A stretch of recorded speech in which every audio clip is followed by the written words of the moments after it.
I think the fitness industry is about to explode. So Ozempic is a brand name, the compound called semaglutide. I enjoy food more on Ozempic.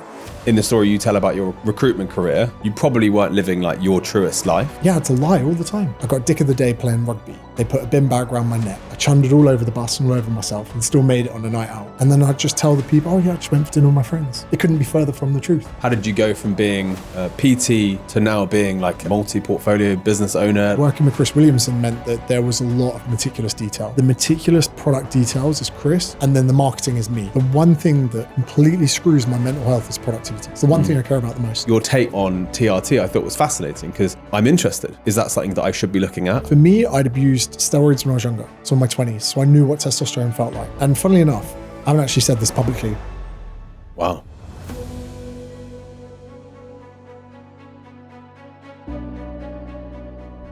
So obviously, welcome to the show. Thanks for coming on. I think for those that don't know you, I would love to get a bit of background on you. Obviously, I think your journey has now been, I've been watching your content for years and years, and there's obviously been shifts in your own life. So I'd love to just get a bit of background on, I suppose, how you entered this journey. So I think I had a skill that I never really appreciated, which was making things easy to understand. I think that is almost 90% of my career. And I did the normal thing, started in corporate, worked in sales, worked in a call center pretty much, did my stint in recruitment like everyone. And I remember living paycheck to paycheck, and I said to my mates, I'm doing a job in recruitment. And they said, oh, it's good money, but you hate it. Yeah. It's like, how can you earn good money and hate it? A year in, it was good money, but I hated it. And I went to Asia for 6 months, like probably every 24-year-old from Berkshire. Mum, dad, I'm off to Thailand. Of course you are, son. And when I came back, I was like, I just want to do something I enjoy. So I became a personal trainer and worked in a budget gym in Bracknell. It's £20 a month for a membership. And it was just so nice to work for myself and do a job I enjoyed. I actually thought, if I train 3 people a day for £30, 90 quid a day, laughing, I could work 11 till 2. I might just do that forever. Just get a cheap flat in Bracknell. That's me. And then the thing that I like to probably look back on now is, I didn't even know it when I was younger, but I loved video games growing up, whether it was Age of Empires, Call of Duty, whatever. My 2 favorite games. Yeah, cool. Age of Empires 2. What a game.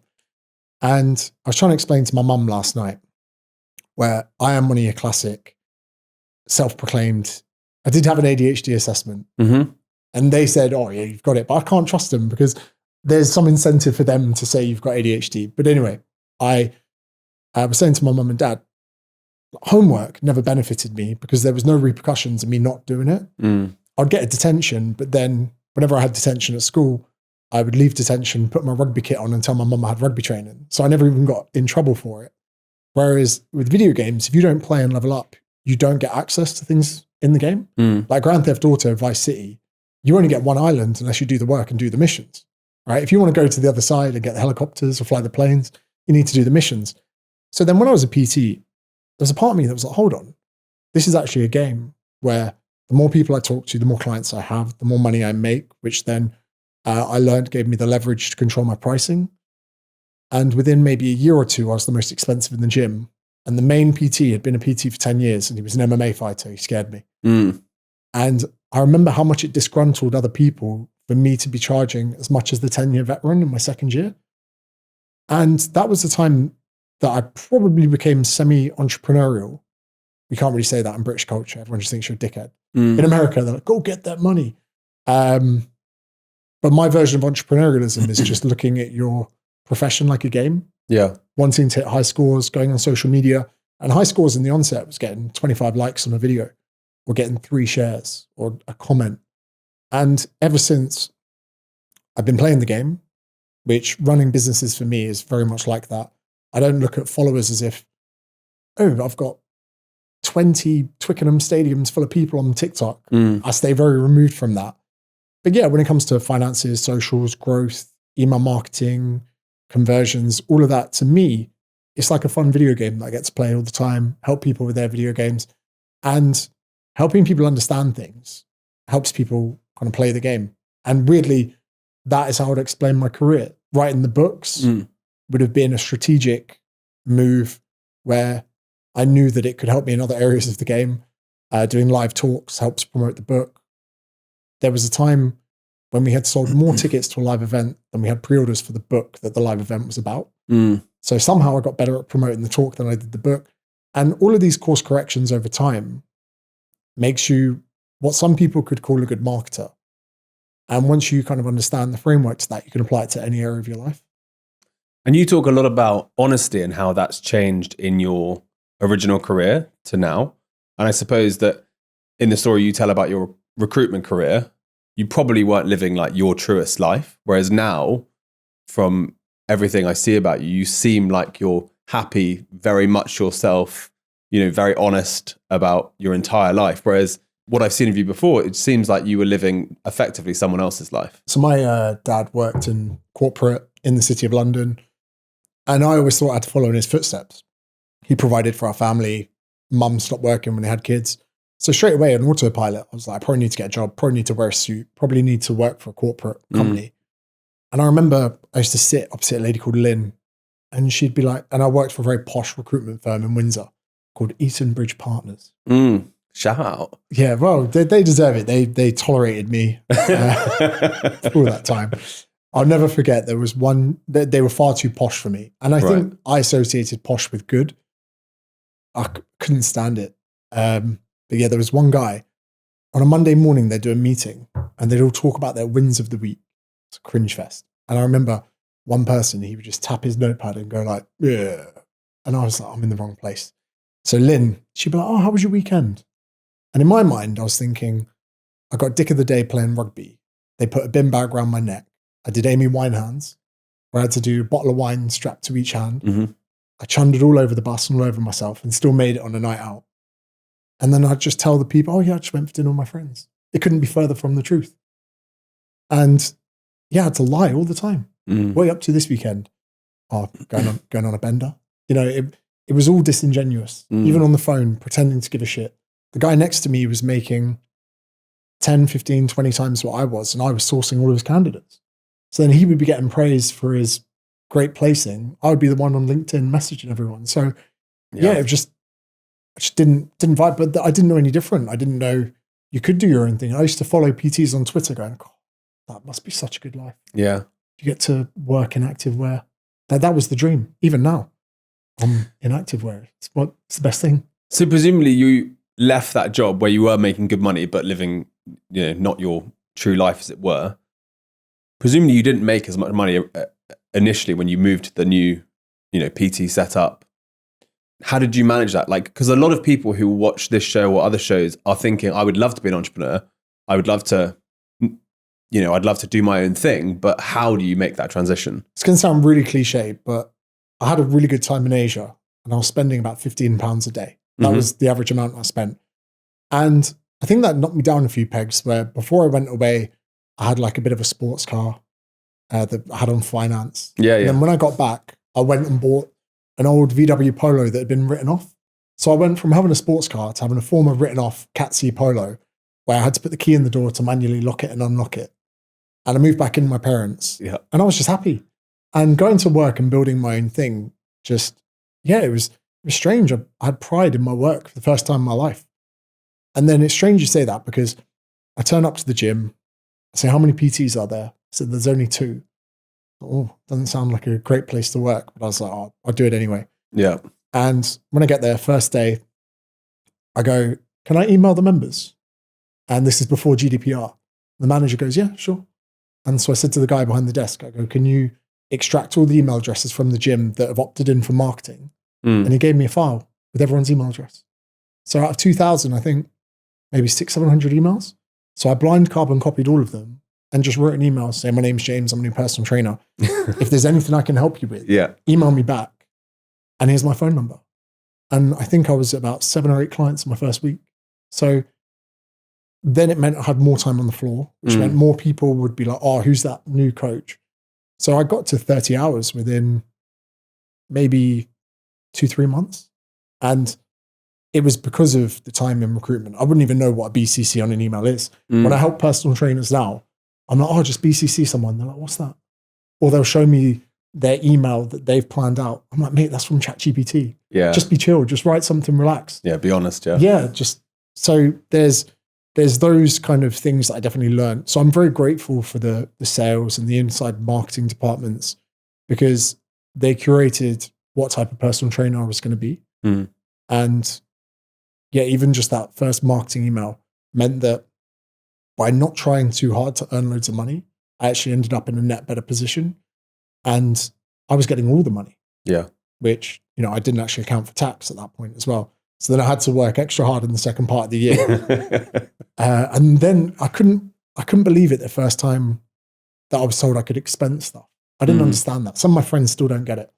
Like, I'll pay for their travel to Australia. And he's like, oh, it's business expense. I go, I've still got to pay for it. It's not free. It's not free money, mate. Yeah, it's not write-off. Yeah. So my tax accountant going, oh yeah, we can do a bit of the car. We can put your rent. We can do this. And I'm just watching my tax bill shrink. I say, I've never had this in recruitment. Yeah. It feels like free money. That was very appealing to me as well. It was kind of like an unfair advantage running your own business. And in the onset, the freedom that gave me as well, just to be whoever I wanted. And I tried being professional on social media. And then I remember one day I was a bit too caffeinated up and I went on a rant and it outperformed all the other videos. So again, it was course correction from seeing what had worked. Yeah. You've said before that confidence isn't something you have, it's something you do. Can you break down how someone who doesn't feel particularly confident can build their confidence? The first thing that I say on this is everything and every decision in life is either action or inaction. So let's say someone in your office here, single, on the tube today, is opposite a beautiful woman and wants to maybe approach or say hello or good morning or I like what you're wearing. It's not about confidence. It's about the choice of action or inaction. Now, most people don't choose a path of action in life. So as default, they choose inaction. Get off the tube. You start thinking about that person. You get to work. Oh, I wish I was more confident. Then there's a job application at work for promotion. Oh, I wish I was more confident. I'd go for that. And in essence, what I say to people is, if you continually pick the path of inaction in life, you need a guise to make yourself feel better. And that guise is often telling yourself you're not a confident person. Confidence isn't one of the 16 personality traits. It's just an excuse for not taking action. So then that's kind of stage one that I have. Then stage two is something called the Zeigarnik effect, where Bluma Zeigarnik is a Soviet Lithuanian psychologist who noted that when waiters and waitresses serve tables, they remember everything that someone orders up until the point they pay the bill. And once someone pays the bill, they forget what that person's had. And in essence, the observation was stating that you will remember any unfinished task or any task that's left open. So we call that an open loop. Mm-hmm. And you will be haunted, whether you like it or not, of all the things you didn't do, the inactions. So let's say you didn't approach the woman on the train and ask her for a number. You could be thinking about that for weeks. Yeah. Whereas if you were to close that loop by just taking the path of action and saying, hey, don't usually do this, find you really pretty, could I get your number?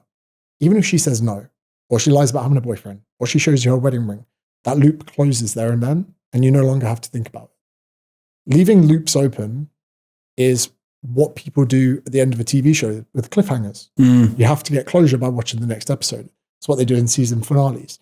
It's what TV shows do. And after the break, we're going to find out. So in psychology, these open loops are there to haunt us, to keep us thinking about things. But in the realm of confidence, that's really the main thing I say to people to become more confident. Just close loops, because no one said you had to get that girl's number. No one says that your pitch to a company for investment has to work. If you set the success metrics as, I'm going to give out our deck to 100 CEOs, that can be success even if no one comes back to you. Same way that in content creation, don't set success as going viral or getting 1 million views. Set success as making 100 posts over the next 3 months. So first of all, it's about identifying the fact that there's just always forks in the road of action and inaction. And the more you continue to take the path of inaction, you get haunted for it. So you're better off closing loops when they arise. And if you are someone that closes loops every time they arise, in a certain point of time, people will say that you're a confident person. And you should have a rebuttal to that. Be like, no, you are just took the path of action every time. So if you're talking to someone now who would identify themselves as not being a person of action, what are like the habits they can adopt from tomorrow that will start building that confidence? Because I agree with you. I don't think that you're going to go from being terrified to speak to the person to tomorrow walking up and being, James Bond with them. But what are the steps that someone can take to become? The first one has to be changing what you see success as. Mm. Because so many people said it, even in the realm of fat loss. Oh, I've got 10 kilograms to lose. I'm like, you've got 1 kilogram to lose. Let's do that 10 times. Yeah. People are like, oh, it's so refreshing. I'm like, it's the same thing. And same with success. When I say, okay, what are you struggling with confidence about? Oh, really struggling to make content on social media. That isn't a hard thing.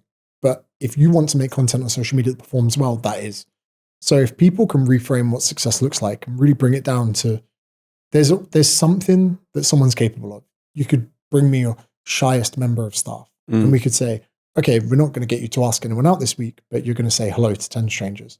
The next week, you're going to do 5 random compliments each day. Oh, I like shoes. That could be the end of it. And you can ease people in. And this is just progressive overload as well.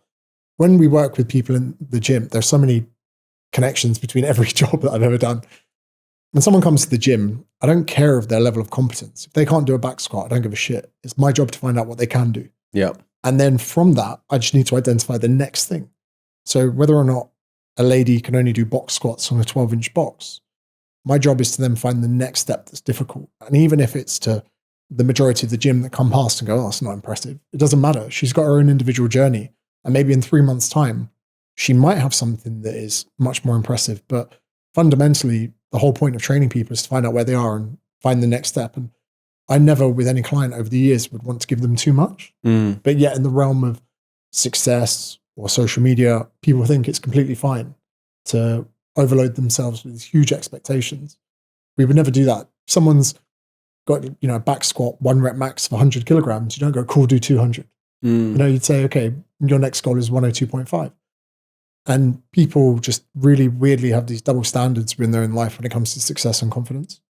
And so if someone nowadays is trying to make a name for themselves like you did, like how does someone go about that? The world is so crowded now. There's so many people trying to build brand and so forth. Like how does someone stand out nowadays? I agree. But then at the same time, we never had a For You page in my day. So the TikTokification of social media, which I would say is people are served content based on what they're interested in, not on who they follow.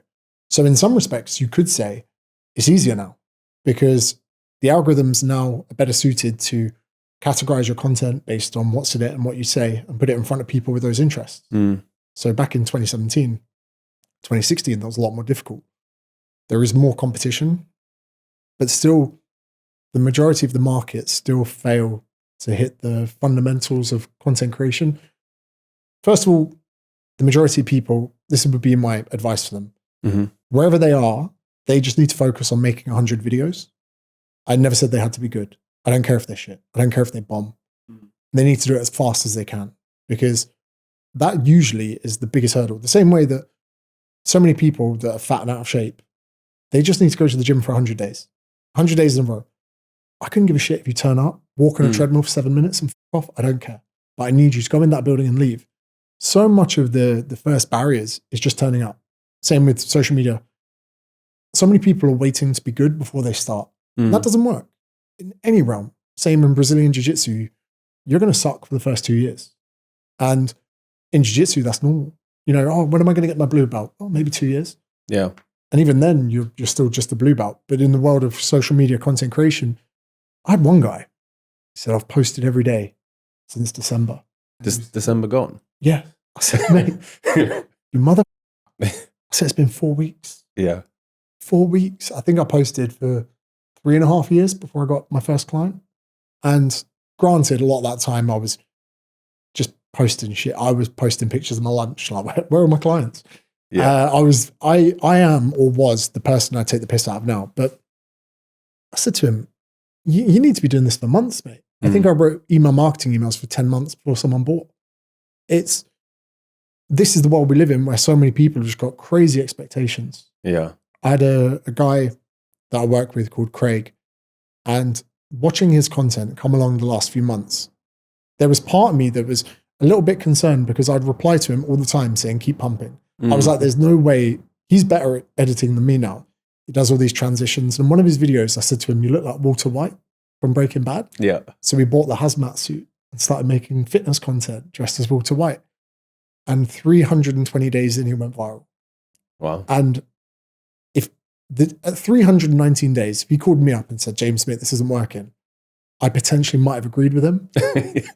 But then at 320 days, it finally took off. And do you know what? I think I needed that for my confidence as well. And for everyone else in the group. And for some people, I think he's grown 20,000 followers in the last few weeks. And that will have an impact to his life because he's set up the kind of systems around it, email marketing, implementing squeeze pages to get people stuff. But people need to have that patience. The same way that it'll probably take me 9 or 10 years to get my black belt. And for me, fine, not a problem. I've enjoyed every year just as much as everything else. I wish that maybe the barrier for keeping your head above water wasn't as bad as it is today. So if you imagine interest rates were a bit lower, first time houses were a bit less expensive, petrol maybe wasn't so extortionately expensive, people could be more entrepreneurial in this country. Because the amount that some people categorize wealth or retirement money as how long you could last without working. I wish that period of time was longer here so that more people could take the leap. I did a post this morning about 2:30 in the morning, laying in bed at my freezing mum and dad's house, where I said, if you had a semi-pro fighter fight a professional fighter, the professional fighter is going to win 9 times out of 10. If you have a semi-professional rugby team versus a professional rugby team, 9 times out of 10. So many people need to go full-time professional for their dreams and ambitions to take off. Yet they're doing it as semi-pro part-time and they're working in a coffee shop because they need to pay bills. They need to be responsible to their family. They need to pay the mortgage. And that's probably like the biggest concern that I have for people in that entrepreneurial space. That's the thing that annoys me the most, probably about the state of not just the UK and Australia as well. It's kind of diminishing and dampening a lot of entrepreneurial spirits. Oh, I would always say to people, if you can, don't quit the job and start tomorrow. Like the challenge, especially in London, is everything is brutally expensive. And so if you are going to start a business, you might as well at least try and make, whether you call it half of your salary or all of your salary, if you can, from your evenings and your weekends. Because if you can't, then I don't think that you should do the thing. So then there's some realms like personal training, which I say the opposite, because you can, with no followers on social media, go to a facility, go to a gym and talk to enough people that you can get above water. And there are not many professions like that, which is why I do like people to do or start from an in-person profession, which is easier with PT, physiotherapy, golf instructing, yoga, jiu-jitsu, those kind of sporting professions, because you can start in shallow water and get deeper. Whereas if you're going to start a consultancy or an agency business, although you could cold call people, it's a lot more difficult. And for me, there are so many potential coaches out there that are maybe trying to PT people in the evenings whilst working in a coffee shop during the day. And the tough thing about that is eventually content, personal brand, and growing a following will be what breaks you free from the in-person business. But you need to be spending all day living and breathing that, because my biggest concern with corporations is they'll pay you the least amount of money for the most amount of your energy possible. That's it. That's the ever moving scales. And if you're caught up with someone else's workload during the day, it can really diminish your creativity necessary for growth. And being a PT, if you're thinking about, surveyancing or real estate during the day, it makes it very difficult to switch into that mindset in the evening of what content can I put out for people. So agree and disagree at the same time. In your early days, did you experience your own mates taking the piss out of you? Oh, my rugby team. Oh, Smithy, can we have carbohydrates? One of my best mates tried talking me out of becoming a PT. He was like, don't do it. Everyone's a PT. This is 2014. And then about 3 years later, I flew him to Oz and we went to the Ashes in Australia. And over about 15 beers, he was like, fair play. That's the only compliment I've ever got from him. That's all you needed. Yeah, that was it. It was all worth it after that. Yeah, people take the piss. Your family and friends never get it. And they will always be concerned about you until they're not. And it will happen to everyone. Like I always tell a story about how one of my best friends from university, like we were the closest friends. when I started my business, he just relentlessly was telling everyone that I was a fraud. And it wasn't necessarily doing it because like he disliked me. I think that he, in his own words nowadays, he was like, it was just weird that you were like going out on your own. It was like weird that you were doing something different. And so he was telling everyone that my business was like not real. And then when I started posting on social media, everyone around me was like, what are you doing? You know, and my platform of choice was LinkedIn at the time. And so everyone was like, you're so lame. And it just happens. It happens to everyone who tries to step out, I think. My housemates that I had in Bondi, when I moved in with them, this is early 2017, my following got to about 20, 30,000 on Facebook. My Instagram was maybe at 5,000. I was very late to Instagram. And although I had maybe 15 or 20 online clients, my cash flow wasn't great. And I still had like a car. I had a car on finance the year before. I eventually got pressured into buying a nice car by my clients. One of them came in. She goes, if you don't sort out that VW Polo, I'm going to buy you a car. And I'm going to charge you what it costs me to do it. And I had two clients who were very influential on me. And they trained, Sue trained at 9 a.m. every day. Then her husband, David, came in at 9:30. And they trained for 30 minutes each every single day of the week. And for that, they paid me £800 a month. And it was like my mum and dad coming in, my fitness mum and dad. And they were just so easy to train. And Sue would bring me in like leftover food from dinner. She'd bring in Tupperware. She'd be like, here's some lunch for you. She'd bring me in a coffee, whatever. It was almost like my break was with those two. But my gym rent was only £375 a month. So just those two covered my car and my gym rent. So everything else I earned from PT was take home. So they eventually said to me, you should get like a nice car. So I got like a nice Golf GTI. I was like loving it. So then when I went to Australia, I came back, I had to sell the car. And I think I lost like $7,000 on it. So any money I had saved, I lost. I even had to sell to WeBuyAnyCar.com. Right. Shafted me. I thought I'd be in pocket because of selling the car. I didn't look into the finance equation at all. It was so bad. End of 2016, I called my mum. I was at a Holiday Inn car park in Maidenhead. And I had £8 in the centre console. And I said, we need to swing by NatWest. My mum was like, why? I was like, I need to pay £8 into the bank. It was pretty bad. Yeah. So then when I got to Australia, in the onset, I signed my contract with Fitness First, and I could only afford 3 nights at a time at the hostel that I was staying in. So I had to check out every 3 days, sit in reception. I think it was 10 a.m. checkout, 3 p.m. check-in, because I couldn't afford to put more money down to spend than 3 nights at a time. So then with the 3 days I was in the hostel, I had to onboard new clients to get cash for the next 3 nights, on top of food and everything else. Okay. So every day, the receptionist would see me in reception every 3 days for like 6 hours. And one of them was like, why are you here? I was like, oh, I can't afford more than 3 nights at a time. It was kind of my budgeting system.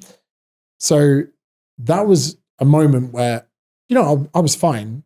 But when we moved into our apartment, even though my mates were like, oh, things are going well on social media, I still didn't have enough cash. And then we moved in and they said to me, oh, you owe us $1,000. I was like, what for? They were like, we've bought the sofa, we've got all the cutlery, they just furnished the apartment. So even at 27, there was a moment where I had to message my dad. Like, Dad, can I borrow 500 quid? And he ended up lending it to me. He goes, don't tell your mum. She'll get worried. Just don't tell your mum. She'll get worried. So then living with those two flatmates, within 6 months, my business took off. And it got to the point where I was probably doing about £4,000 a week.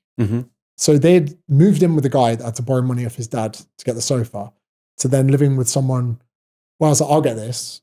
And they'll be like, don't do that. Like, you're our mate. You're not supposed to be buying dinner for everyone. Sometimes they'd get a bit pissed off if I tried to flex. Yeah. I'm like, I'll get this one, lads. I'm like, nah, stop that. And it was interesting because they got to go through it, but then I'd get stopped in public and they'd be like, nah, this is not having it. Yeah, not having it. Not having this. People are like, can I have a selfie? They'd be like, nah, you can't. Yeah. This is Smithy, our mate from the rugby club. It was just weird, but it was good having those mates that kind of ground you a bit. Where, this is funny, the guy who I lived with then, who's still one of my good mates now, his name's Ben. I try and make content that he might be interested in. Yeah. Because he doesn't give a fuck about anything I do. Good yardstick. Yeah. So when I'm making a YouTube video, if I'm like ideating title, thumbnail, I think, would Ben be interested in this video? I know, because he's logged in on my YouTube. I know that it will come up on the TV in front of him. And I always think about him as a metric. I know that he's not my avatar and he's not someone I do it for.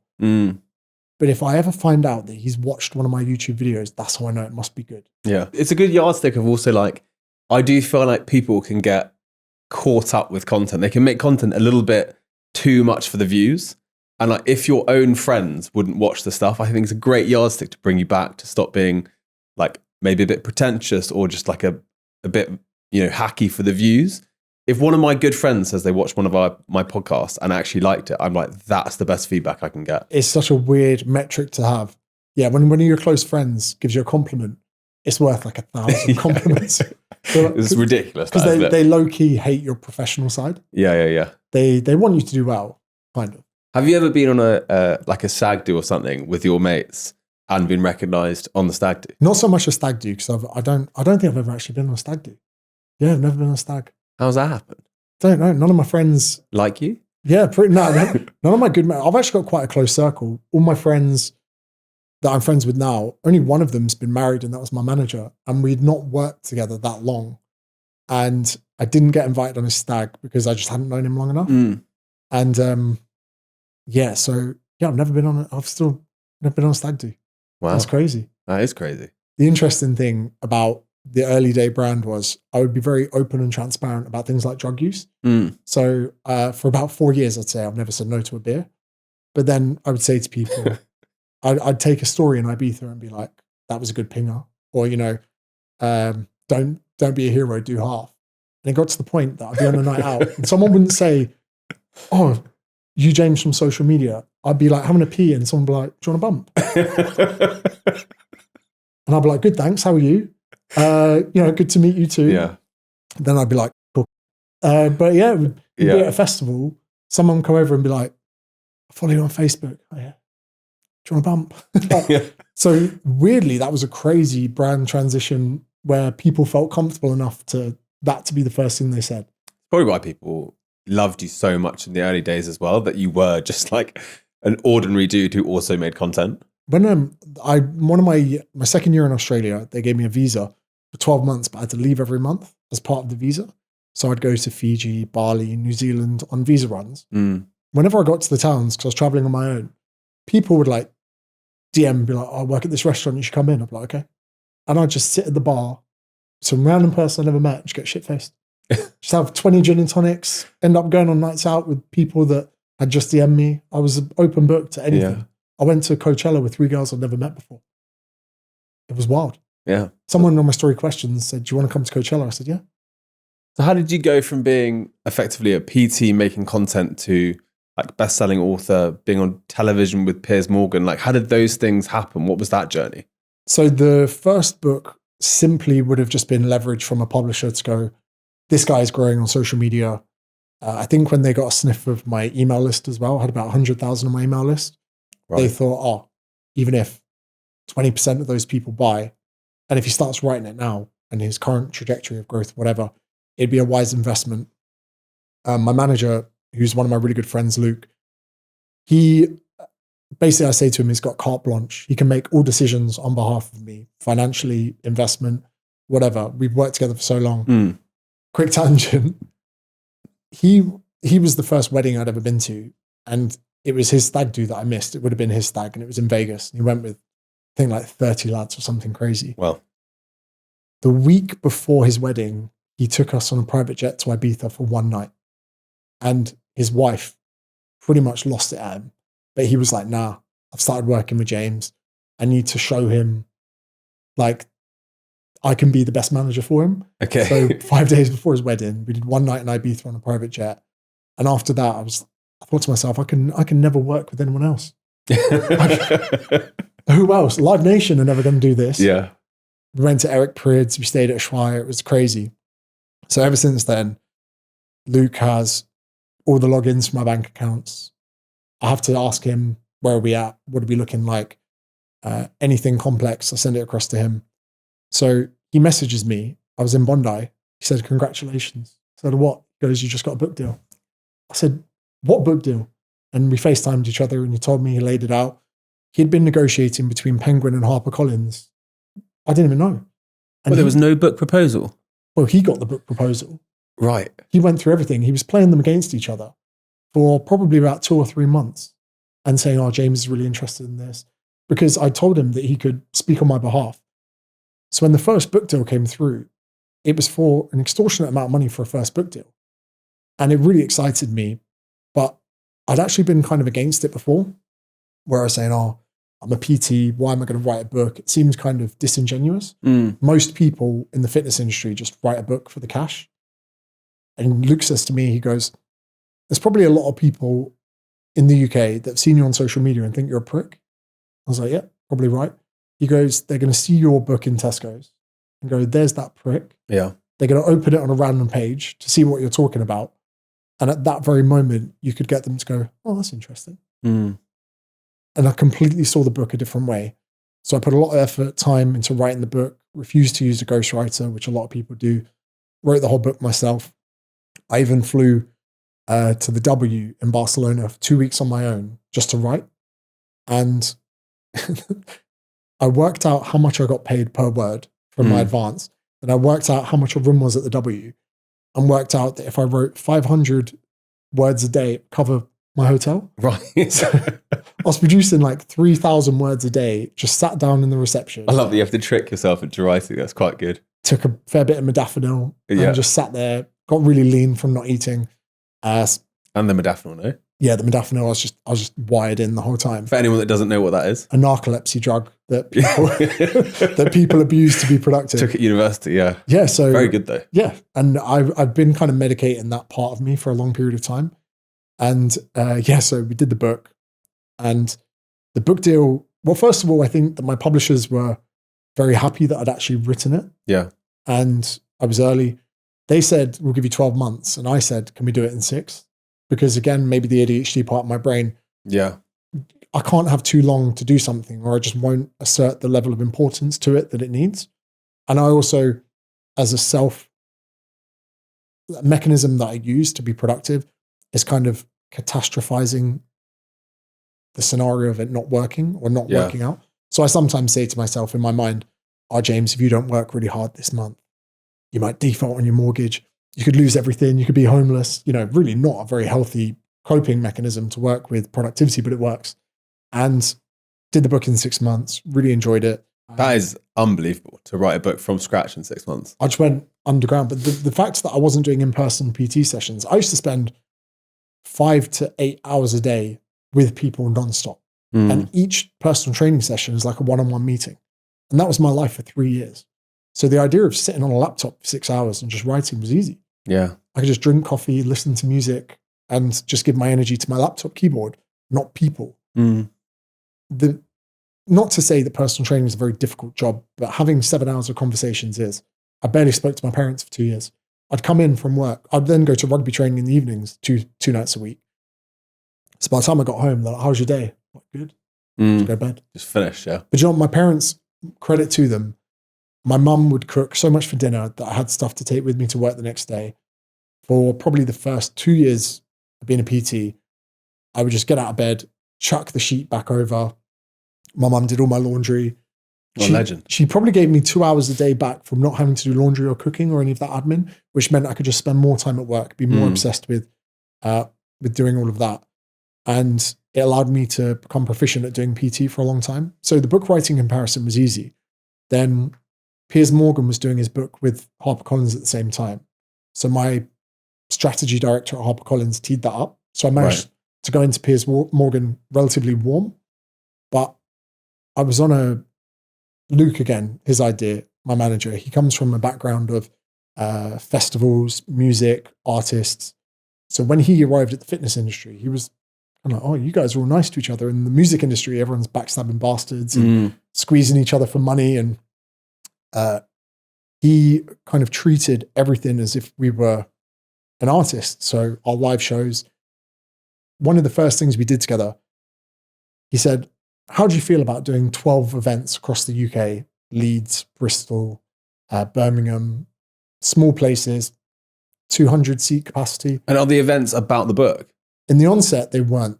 It was the fact he first saw me on a live stream and there was about 2,000 people sat through the live stream as I was doing a Q&A. And he said, if you can hold 2,000 people on a live stream, you can hold 200 people in the tram shed in Cardiff.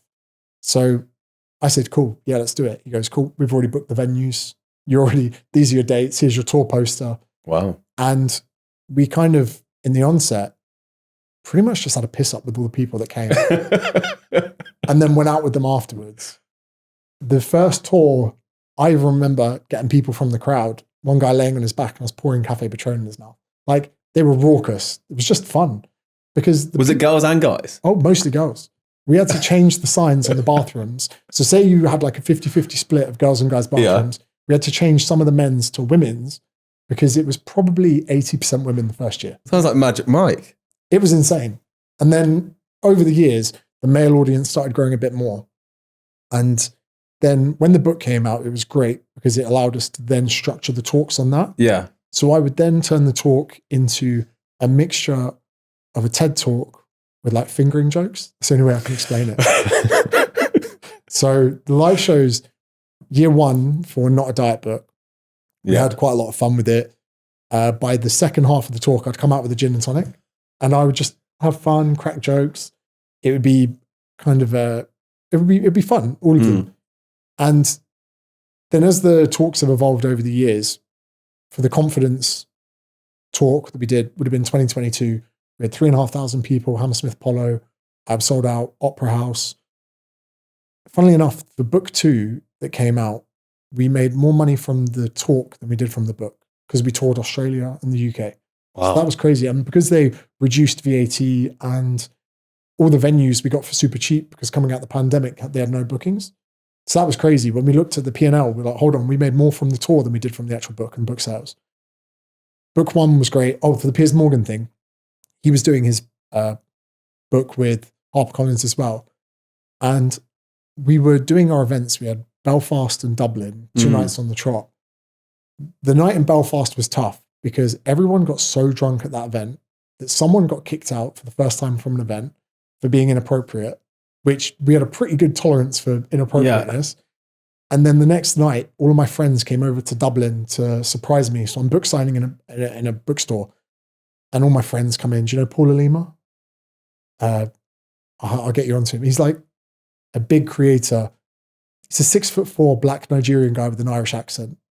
Oh, the comedy Alima guy Omega, who does like the impressions and the skits. Yeah. I do watch all of his content. Yeah. I just didn't recognize the name. His name is Paul. Yeah. So he came over. All my best friends come over. So I'm at a book signing. I'm like, wow, all my best friends are here. They bring me a pint of Guinness while we're signing books. I'm thinking we're about to have the best night out. And then one of my friends taps me on the shoulder. He goes, you could be going on Piers Morgan tomorrow morning. Wow. You're leaving here and going straight to the airport. And my manager looks at me and he goes, it's not guaranteed. They've just asked if you will potentially be available. So I said to him, what does this mean? He goes, we're going to have to fly to London and stay in Shepherd's Bush tonight. And we find out at 8 a.m. if you're going to go on. And I was like, first thing I said to Piers was, you owe me a night out in Dublin. Yeah. So we went back, stayed at this horrible hotel in Shepherd's Bush. And my manager flew back with me. And on the plane, he was letting me know all the ways they were going to try and set me up. So he said to me, they want you to come on. They want you to shame Piers. And he actually was probably the genius behind it, where he gave me all the ways to objection handle. So the whole Ryanair flight back, he was asking me questions, I was answering them, and he was helping me curate how we do it.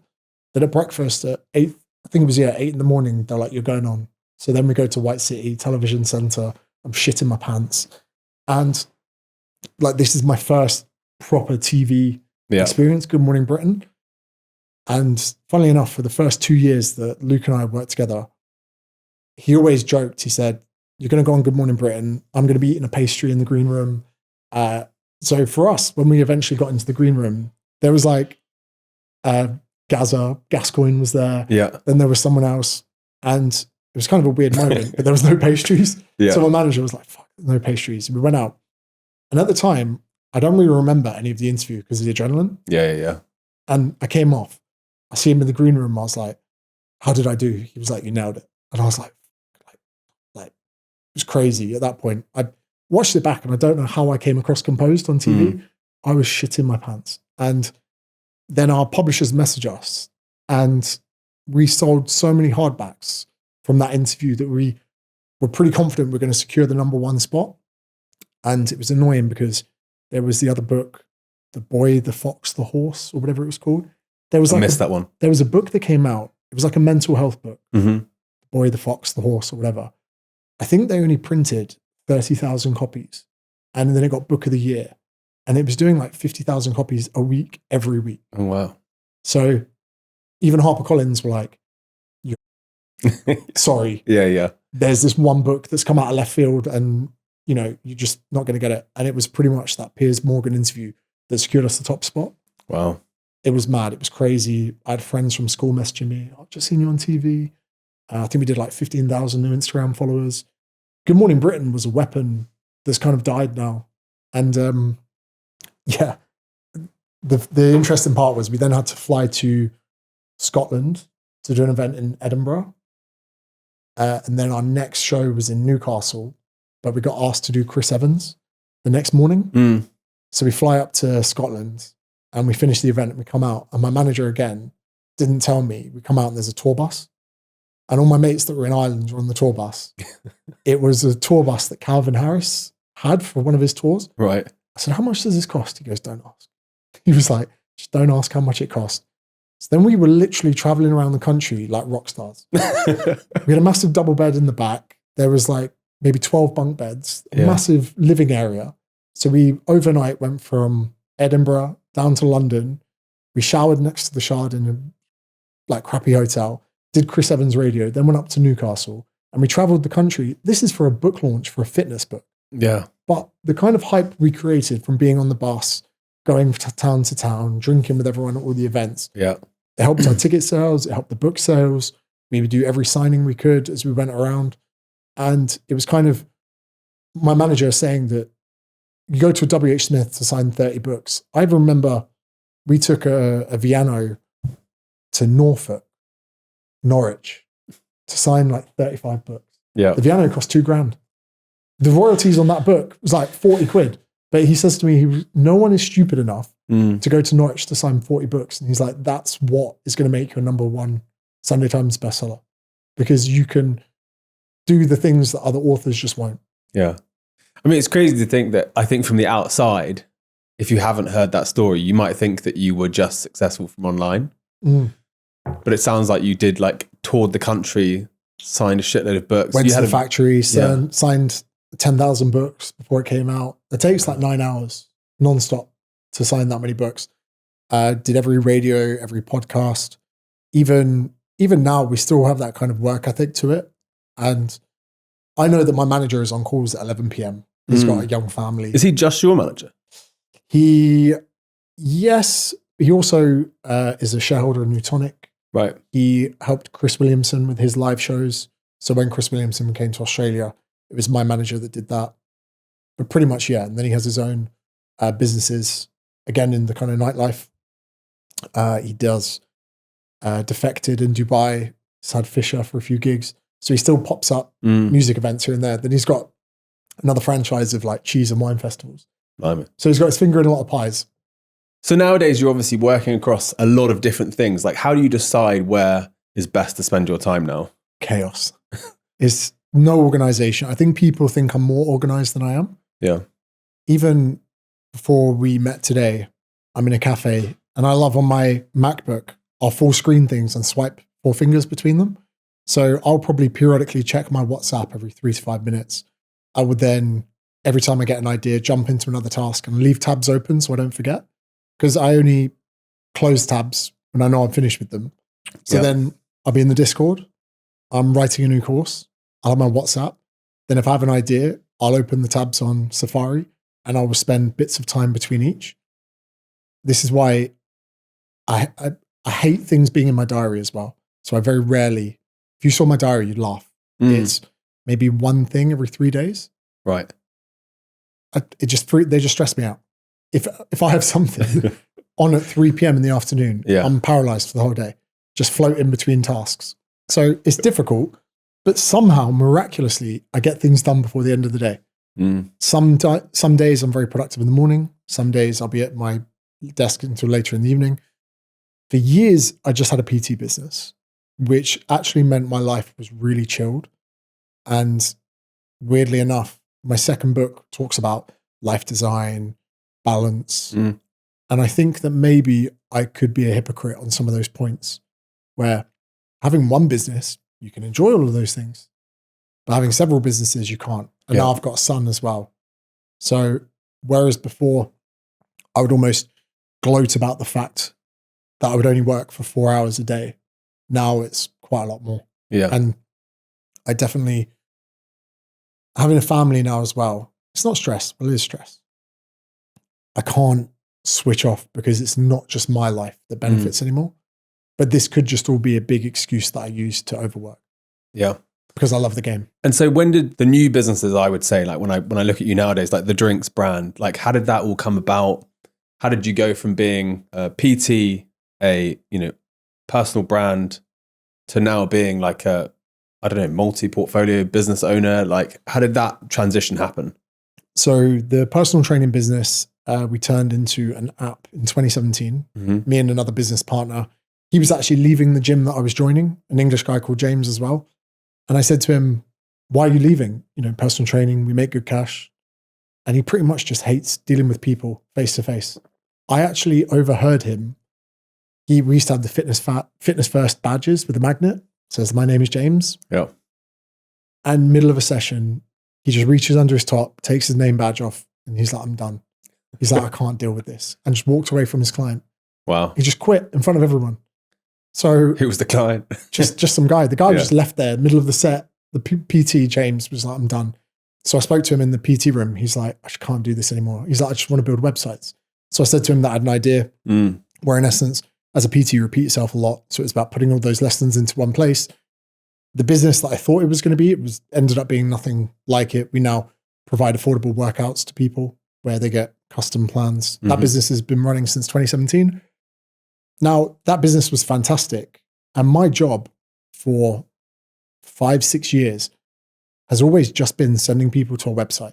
Sounds pretty reductive. That's all I've done. Yeah. So people say you're a personal trainer. I'm like, well, just really send people to a website through email marketing campaigns.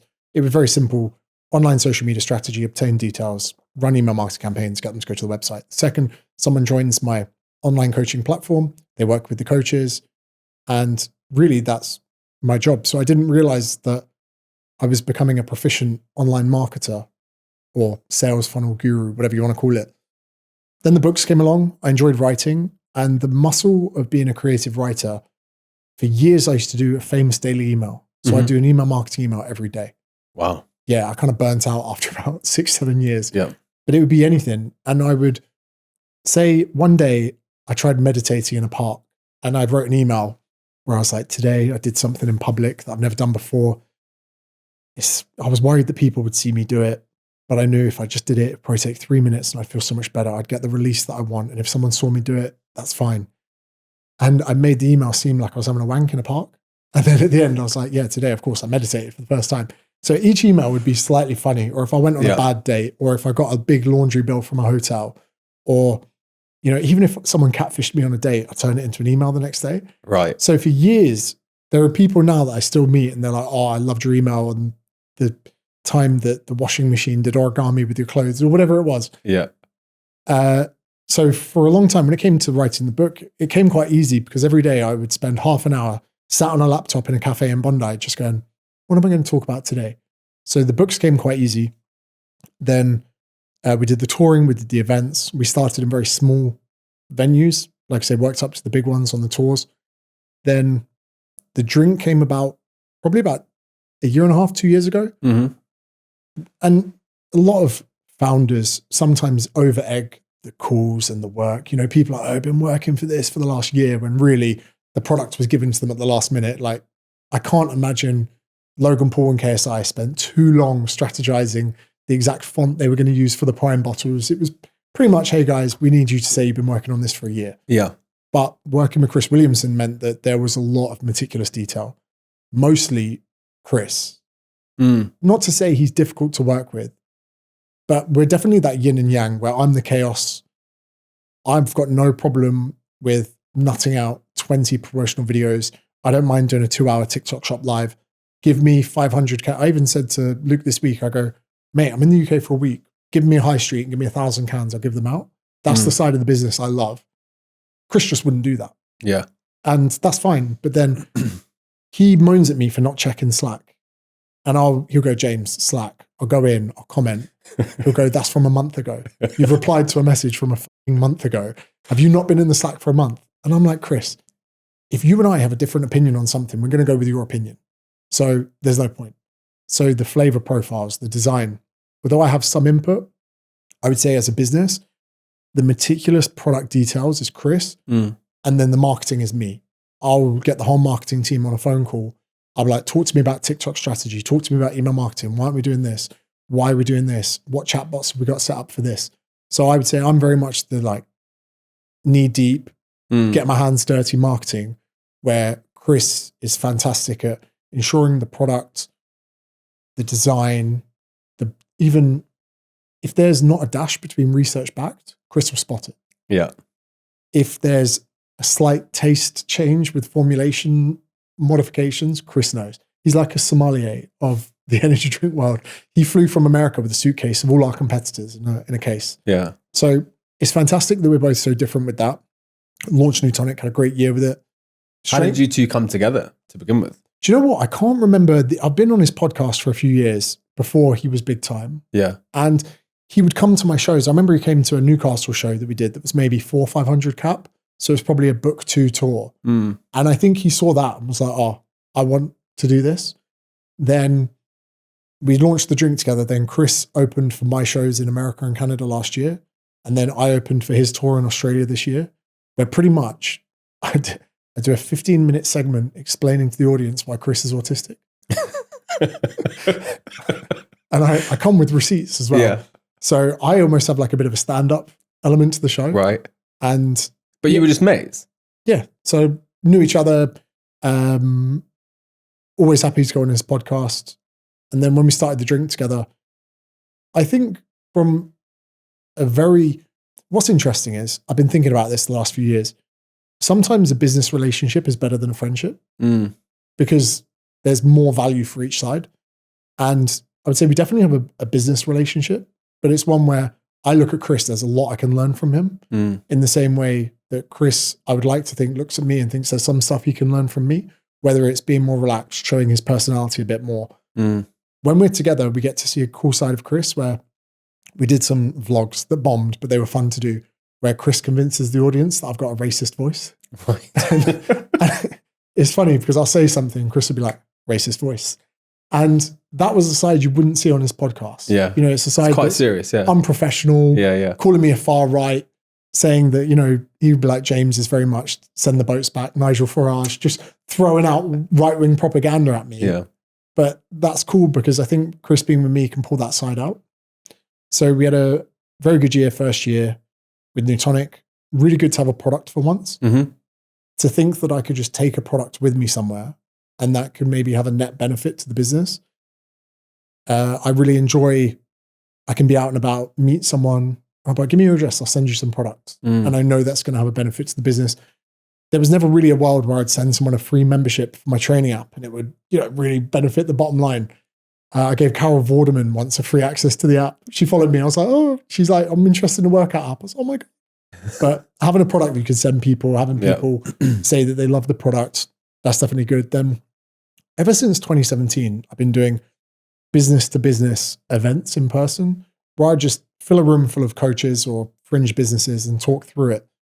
And I was very much late to the online course bro world. And about a year ago, I was like, oh, you know what? I'm going to dip my toe.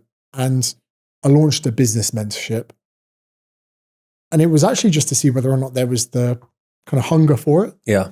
And I actually love it. And I've come to realize that it sounds really bad. I don't think I ever really loved running a fitness business. I actually just loved marketing a business. Yeah. And teaching people, I'd say probably 60, 70% of people that I work with are fitness coaches, whether it's yoga, jiu-jitsu, personal training, whatever. But it's really interesting now that I'm working with other businesses, fringe businesses. Some of them might sell social housing. Someone else might help people become self-proficient and not use Airbnb for bookings. I was on a call with Matthew Walker, the sleep guy, a few weeks ago because he didn't have an email list. Yeah. It's like, Matthew Walker. It's like, yeah, that's crazy. You got 13 million views on your TED talk. And I fanboyed a bit on the call. It's like, mate, I've read your book twice, you know. But I was like, how have you not got an email list? I said, you've done the hard part. You've become number one in the world at something, which is truly difficult. It's pretty much a gold medal at the Olympics. When you think sleep, you think Matthew Walker. But to be having conversations where I'm leading a marketing conversation with people at such a high level excites me. Before I know it, it's been an hour and 20 minutes. I've come up with 3 or 4 different marketing initiatives and different things that people can do.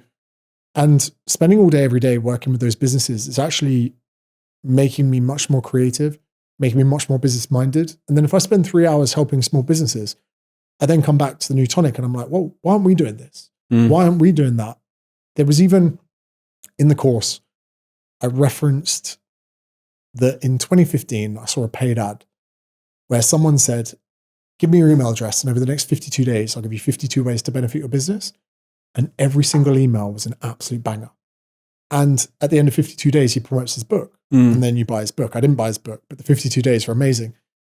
And I remember educating the course going, oh guys, autoresponders, great way to run an email marketing campaign because people just get hit as an automation. I finished filming that day. So I don't know a fucking autoresponder. Yeah. So we created an autoresponder for the business mentorship where I did it over 30 days. And that's now one of our key drivers of revenue. So it was only through teaching people that I realized I wasn't doing the very thing I was teaching. And now with so many businesses, I'm getting them to implement something like that, where that means on social media, they just need to say, hey guys, sign up here. And they get nurtured for the next 30 days. If they don't buy, fine. But if they do buy, cool. And it means that that muscle in my mind of, you know, business marketing, whatever you want to call it, is getting trained so much through working with other businesses. And I love it. It's one of those things where if you look at like a lot of the really, really successful, I suppose, like online personality, like Stephen Bartlett was a marketer. Gary Vee was a marketer. Like you, fundamentally, your skill set is marketing, funnels and so forth. Whereas most businesses, their biggest challenge is demand generation, lead generation and sales and not having enough customers in the funnel. And yet, really, when you think about it, you're just practicing the basic principle of get eyes to your business and find some way of making them, you know, subscribe or follow you. And I feel like it's such an under-indexed skill, but it is the most important skill for any business. I think, so interestingly enough, I've now started re-recording or I've started rewriting. So when I was chatting to you before and I said I was plugged in the matrix, I'm now rewriting the entire course again, but this time with everything that I've learned over the last year. So I wrote the mentorship out, recorded all the modules. This time I'm rewriting everything from start to finish again. And even off the top of my head, I come up with things that I've actually never said before. And one thing I was typing today that I look back on and I thought, oh, this is interesting. I come up with a concept where I call it the 1 and the 5 and the 10-hour rule, which is you need to work towards getting your first hour in front of someone, then your first 5 hours, then your first 10 hours. And then I talk about if you create a 90-second reel in short form content, how many reels do you have to post for someone to see every single one to accrue an hour's watch time? And it actually, if they were to watch 1 reel a day, 5 days a week, it works out like 24 weeks before they would see a full hour of content if they only saw 50% of your posts. So I'm saying to people, if you're conservative with the realistic likeliness of someone actually seeing your content, it could take you a year to get an hour in front of them. So then you do want to look into YouTube strategies, podcasts, but even then the average YouTube video is 11.7 minutes. So therefore to get 5 hours in front of someone, it could take X amount of time. And I've really expanded going into the areas of saying to people, there's no way that you can spend 10 hours in front of someone and they aren't already converted to the point of wanting to do business with you in some respects, whether it is your product, your services, whatever it is. So I'm trying to now create new strategies because in essence, it is that funnel: content, brand awareness, contact information, email marketing, good, well-curated landing pages, and a good sales process. But I'm having to reinvent it because the same with fitness. Again, I would make fitness content, and after 5 years, I'd use an analogy where one comment would say, I've been watching your content for years, but today it finally clicked. I'm now taking that into the business world where I can hammer the drums much as I can about making content. But maybe when I say to someone, we need to work hard to get our first hour in front of someone, where they go, that's why I need to post more often. That's why, I never thought of it like that. Oh, yeah, let me think about it. The people that I've bought into the most, I probably have spent a few hours in front of. I even then went on to calculate how many days I would have listened to Joe Rogan since I discovered his podcast. And then you can kind of see the levels of indoctrination that people have to personal brands based off the premise of how many hours they've spent listening or watching that person, which is why podcasts are such an important format. Someone could listen to 3 to 5 podcasts and get that 10 hours. Yeah. Whereas if you were to try and get that creation on TikTok, it could take you dozens, if not hundreds of reels. It's one of those things like small businesses always struggle with things like pricing, being able to charge the right amount. And even you said at the beginning, before you were an expert in marketing, you sent a cold email out to the whole gym's database. And as a result, got lots of clients. In the most basic sense, if you're a business and you can get, 2,000 people looking at your product, you can up the price because you don't need everyone. You will only have like a fixed amount of supply that you can supply as a business. And as a result, if you have lots of people asking for it, you can push up your price. And so in many senses, what you're preaching is basic just demand and supply. There is a lad in my Discord called Lucas, and I'm having a full-blown argument in front of 2,000 people with him, where he wants to position himself as this premium coach, high-end, wants to get people on sales calls and charge a pretty decent amount of money for 12 weeks of coaching. And the first thing I tried to butt heads with him was I said, I don't think we need a sales call in there. I think you should show your pricing, not withhold it till the phone call. I think there's something just disingenuous sometimes about, especially in the coaching world. When I look at a menu, I want to see the prices. Totally. I'm not worried about how expensive it is. I just want, if there was a nice Porsche and they go, come to the dealership and we'll talk how much it is. I'm like, no, you, I'll go buy another car. So many fitness coaches think they should withhold pricing and they should go through some kind of sales process. And the thing that kills me is I think application forms are just dog shit. I said, you're not a Soho House membership. Someone doesn't want to come through your landing page, then say apply now. I said, first of all, if they're coming to your landing page, you should have those details already. And I don't like the snaky nature that some people are like, oh, how important is this to you? Whatever. So I said to him, get rid of the sales call, just put your pricing out there. And we were button heads. I said, mate, you're a bit expensive. Can you just remind me of how many clients you've got? He goes, 4. I said, well, you're too expensive. And he goes, I don't want to give someone the business class experience if they're paying economy prices. I said, but with all due respect, you can't charge business class prices because you're not busy enough. And my golden rule with that kind of economy of demand is I used to charge a quarter of what I charge now for my mentorship because it was early. I needed people in there. And I said to him, Lucas, mate, if you reduce your prices, you're going to get more clients. If you work with more clients, you're going to understand more people's problems. If you understand more people's problems, you have more good ideas to make content about. If you're making more content about the people's problems that are relevant to your skill set, you're going to get more people coming in through the door interested in your services, where you're going to get the leverage to increase your prices of demand. There's no world that he lives in where he can excuse the fact that he's too expensive. Because I said, I don't care about your experience. I don't care what you've studied. I don't care how good a coach you are. You're too expensive because you've got 4 clients. I said, when you get that to 20 or 30, we can have this discussion. But ultimately, that very simple, basic premise of demand, that's what everyone should try and aim for, is if there's more people wanting your services than you have time for. And the best objection to increasing your prices is I'm too busy. Yeah. And no one can argue with that. And yeah, it's crazy how many people think that price is based on where they are, the state of the economy. It's just simply demand. And there are so many better coaches than me that maybe didn't make as much money as me because they never thought about creating demand. They instead tried to be the most experienced coach or study the most amount of courses. But no one knows who they are. Exactly. Back to Newtonic. So how far do you think that you can take this business? Because I suppose now, like, I can see the same sort of audience for that business as you've had, as in like pretty diehard fans. The people who follow that business seem to absolutely love it. And so what's the plan? Like, how far can you take it? Do you know what was interesting? Credit to Sean, who I told you about. He said to me, the one thing he said to me that sold it, he goes, productivity could be the next fitness. 5 years ago, it was all about getting fit, going on holiday. I feel like the world's kind of relaxed a bit post-pandemic, where actually now things are so expensive and tough. If you want to buy 3-4 bed house anywhere near London with a garden, you need like £1 million minimum. Yeah. So someone's going to clip this and be like, oh, these 2 guys are so out of touch with, in Lancashire, you could get whatever. I remember growing up, if someone was like, oh, £1 million, imagine. Think about this. You could win Who Wants to Be a Millionaire and you can't afford a flat in Fulham. You get all those questions right in front of Jeremy Clarkson. Yeah. You can't even get a nice apartment. And even if you do, you go outside, you get robbed. Anyway, so he said productivity could be the next fitness. And I was like, do you know what? If I don't train today, fine. If I don't eat well today, fine. If I get 5 hours sleep, fine. But if I'm not productive today, I will be an arsehole and I'll be on edge. And even my missus is like, do you need to go empty the Discord? I'm like, yeah. I'm like, the one thing that completely screws my mental health is productivity. It's the one thing I care about the most. It's the one thing that I kind of gauge all my values surrounding more than I thought.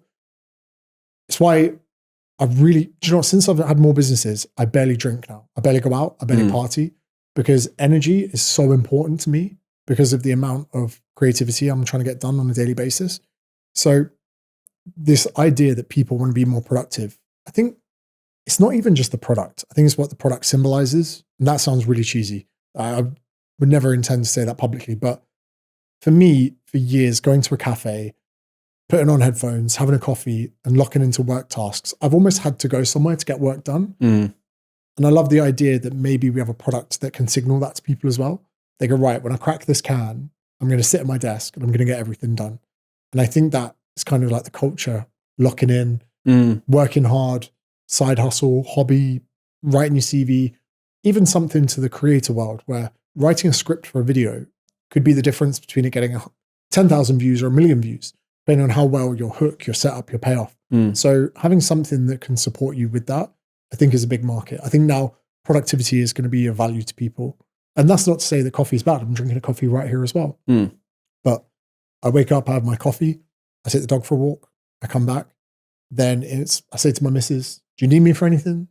Baby goes to sleep, back to sleep at like 8 a.m. I have my can of new tonic, headphones on. And for the next 2 hours, I'm just getting everything done for the day. So that by 11 a.m., I can relax. I can go train jiu-jitsu.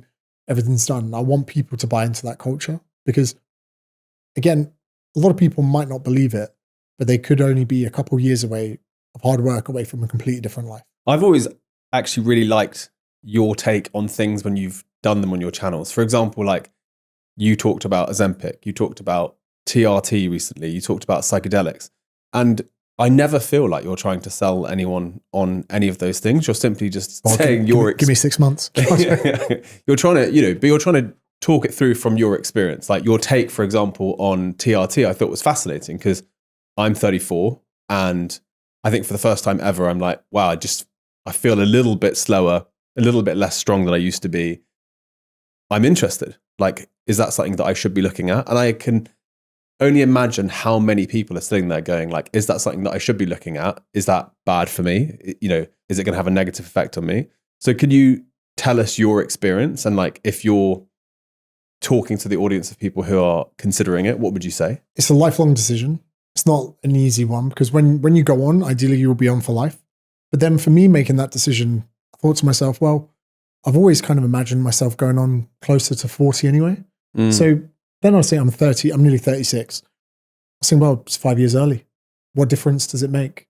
The one consideration definitely is fertility. Have you got kids? No. So my first thing I'd say to you is, you might not know your levels of fertility right now. And taking TRT would make you go offline, let's say, as far as testicular production for testosterone, but also for semen. So the one consideration for people is if you're going to try and have kids, there are protocols. You can take a drug called HCG, which in essence keeps the communication between your brain and your testicles to keep you online. But that's without saying, I'm not a doctor, by the way. But then again, if you were someone that maybe was in the medium, low fertility range, taking TRT with HCG might not be enough. So for some people, it might mean they go on, they have to come off. So for instance, I started about 9 months ago. Then we had our child. I was like, never again. When we had our son, the child? No, to the son. I was like, there is no reason why I should get my testicles working again. And now he's 8 months old. Yeah. I started HCG. So now as an insurance policy, I'm taking another compound on top, which I inject 3 times a week into my belly fat, subcutaneous, which means under the skin, which is fine for me. 9 months in, injecting testosterone, no problem at all. So that's another little side tangent. Some people get really worried about it. It doesn't hurt. I use very small needles. So for people that, one, want to have kids, definitely a concern. 2, squeamish with needles, could be a concern. I've tried the cream. I didn't like the cream quite so much, although I felt good on it. I didn't like that. I'm a bit of a control freak. Sometimes the absorption can depend on how much you sweat, what clothes you wear, where you apply it on the body. You can transfer it to other people. But for me, I'd abused steroids when I was younger, so in my 20s. So I knew what testosterone felt like. And funnily enough, I haven't actually said this publicly. About a year and a half ago, maybe a year and a half ago, I started a production with an arm of Channel 4, and we were going to call it James Smith on steroids. And I was going to blast a steroid cycle and not tell anyone and see whether or not things like my comments on my social media got more positive. I was then going to meet a doctor, and I didn't. Because you would become bigger. I was going to do what the whole fitness leaner. industry do and just not talk about it and just blast steroids. Right. And then do promotional stuff on my fitness app. Hey guys, I've been eating more vegetables, join my fit. Like I was going to go full blown dickhead and just lie. Yeah. And then I was going to see how long it would take for Greg Doucette to do a video on me, or whether or not Derek from More Plates, More Dates goes, this guy's definitely juicing. And then I had this, went to Harley Street, got my blood, saw a doctor, and mate, two things. I hate television. I hate it. The way that they're like, okay, guys, we're going to walk through this door. Okay, we're going to walk through the door again. Okay, guys, wait outside. We're going to take the cameras inside. Now we're going to get you coming in, talk to the receptionist, pretend, and you do 3 takes of that. So by the time we got up to the doctor, we'd been filming for like 4 hours. And then the doctor in Harley Street that we used, he had main character energy. So I was hoping he would, have a nuanced discussion, pros and cons. Yeah. He treated it like it was his time to shine. He treated it like it was his TED talk on why I shouldn't do it. He maybe ranted on for like an hour. Oh, wow. And I just sat there and I walked out and I was like, fuck this. I said to Luke, I'm not doing this. Like, I hate this. This isn't even optimized for YouTube. I don't even think YouTube people care about the stuff TV people care about. Yeah. And also, I was getting apprehensive about taking steroids again. So a year and a half ago, I was like, I'm never touching testosterone again. And then, just had a real flat year where I've never been anxious, but I was a little bit anxious. Then my libido was a bit shot. And my missus won't even mind me saying this. She was kind of concerned there was something up with the relationship. And I said to her, my rebuttal was, I'm going to get my bloods done. Then I didn't get my blood work done for another 6 months because I kind of just didn't want to see. I would still be productive, still train jiu-jitsu. And I thought that my composition was slipping because I was just training a lot of jiu-jitsu. I was too tired to lift weights. Then, I remember I was like, that. Looking back, it kind of all makes sense. These are all kind of like low testosterone symptoms. Then I was like, I'm going to start therapy. I did 2 sessions. I hated it. I hated it. I was like, I'd rather have low mood and no sex drive than have to fucking endure that again. Like, oh God, I fucking hated it. And then I first of all tried the cream. Yeah. I didn't even know there was a cream. Yeah, you get testosterone cream. And I put it on my shoulder at first, then I put it on my chest. And then my business partner said to me, rub it on your nuts. I went, why? He goes, it's absorbed much better transdermally through your scrotum. And I was like, okay, cool. Yeah, it was amazing. But the thing is, I'm going to openly admit, I guarantee half of it was placebo. Yeah. Half of it was just the fact I was getting excited about rubbing a bit of testosterone on my nutsack. But then one of my best mates came out to Australia. I've been on the cream 8 weeks. And he was like, what are you on? Knew straight away. I was stronger. Like whether or not, and again, I'll probably get in trouble for saying this, but people said to me, why take testosterone when you could just eat better and look after yourself better? And I said, but if I take testosterone, I will eat better and look after myself better. It's like a chicken and egg scenario. What came first? So although I could have improved my testosterone by sleeping more, training less, and eating better, I actually did those things by taking testosterone. Because if we were going to get a takeaway, I'm like, well, it doesn't make sense that I injected my quad with testosterone this morning and now we're going to have KFC for dinner. So I cleaned my act up because I started TRT as much as the other way around. I think I've only drunk 3 times in 9 months. Wow. Which is like, I've just kind of lost the interest for it because I'm enjoying training so much more. As far as performance enhancement, noticeable, but more so aggression for training. There are so many less days where I'm like, oh, I could just have today off. Like they don't exist anymore. I'm like, I'll just go do something. And before I know it, I've had a great workout. My composition has changed a lot to the point that I look back at my physique a year ago and I kind of think in my head, you look pathetic. Like it's terrible. Wow. I look to myself and I Are go, you training a lot more? yeah. Or do you know what? I'm equally just as tired, but it's from doing a lot more. So I train a lot more jiu-jitsu. Also, it's helped me. We don't get tested in the federations that I compete in before anyone's thinking. So there's only 1 or 2 main federations as testing. And then the rest of jiu-jitsu is very open for people to take TRT. Yeah. It's a very demanding sport. I'm 36 as well. And to even it out, I compete with the adults. So I'm competing against guys 10 years younger. That evens it out. Yeah. But yeah, for me, generally, it's benefited my relationship, my physique, my health as far as blood work, although you're not allowed to say that technically from like legal standpoint. And what do you mean by that? So let's say you were to do a partnership with a clinic, or you were to be in a position to endorse testosterone in any commercial way, you're not allowed to objectively say that it improves health markers. So it's a result of not the drug, but what the drug did to my lifestyle. Mm-hmm. That makes sense. Testosterone doesn't equal good cholesterol. But for me, testosterone meant more training, eating better, and prioritizing my health, which meant lower cholesterol. Testosterone doesn't equal reduce cardiovascular risk. But for me, it did because of the actions that I took. So the thing itself wasn't doing it, but the actions you were taking off the back of it were. 100%. So again, some people take Ozempic and they end up with muscle and bone wastage because they took the drug and just didn't eat and do anything, which meant that they were in a catabolic state and they just faded away. Whereas someone else takes the same drug, prioritizes weight training, and the opportunity when they eat healthy and high protein food, they get a massively different transformation. So we can't say Ozempic equals great physique. We can say Ozempic creates an environment in which someone could choose to make that a healthy environment. So wanted to be really transparent about TRT. It's great for me. I've had 1 child. I'm staying online for another, but then if we were to hit fertility issues, we have things at our disposal. Like I could come off cycle. I know already how my blood work looks with HCG, without it. We've got our first child, which is, we're halfway there, let's say. So if someone hadn't had children yet, we also became fertile very early stages. So my risk for potentially having difficulty having kids was quite low anyway. So there's that. So we've got, first of all, fertility. Second of all, lifelong decision.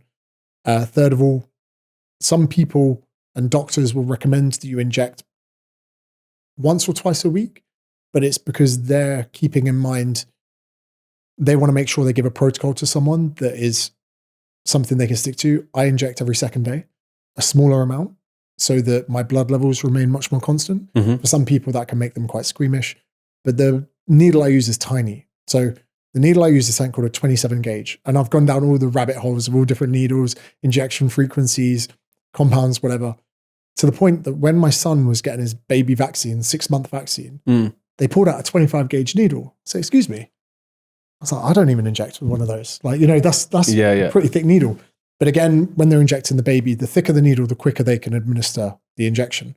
For me, I don't mind spending 25 seconds injecting a small amount of testosterone because I know that I'm developing less scar tissue in those areas. So are you getting the TRT from a doctor? From a clinic. From a clinic. Which is signed off by a doctor. Right. So, and is that how most people get TRT? If you go to a GP, from my understanding, they're very disinterested. The idea of someone being on a medication for life that they may not need, and this is the big nuanced debate. Did I need testosterone? No. Openly. I'm relatively low testosterone, but I was going to die. I probably still would have lived till 80. There just would have been less sex with my missus, shitter gains in the gym, and probably less podiums in jiu-jitsu, right? To the doctor, they don't give a shit. If you have a bit of low mood, I wasn't, needing SSRIs or anything. So from a GP perspective, nah, you don't need it. If you have staph, you get antibiotics. If you get this, whatever. But with a TRT clinic, of course, they're financially incentivized, but they can then address you on symptoms. So my free testosterone was in the low ranges, but some people could argue it's not bad enough that you need to be on a medication for life, but I was presenting symptoms. So there's some nuance between having low test, presenting itself in symptoms, or generally objectively being in the paperwork, which can be manipulated through shit sleep. Sleep's one of the main factors you do. Overtraining. You could just go crazy in the gym for a week, barely eat, barely sleep. Get your blood work results. That's why most clinics in the UK will get 2 blood tests. But the nuanced debate is between want and need. And I was a little mixture of both.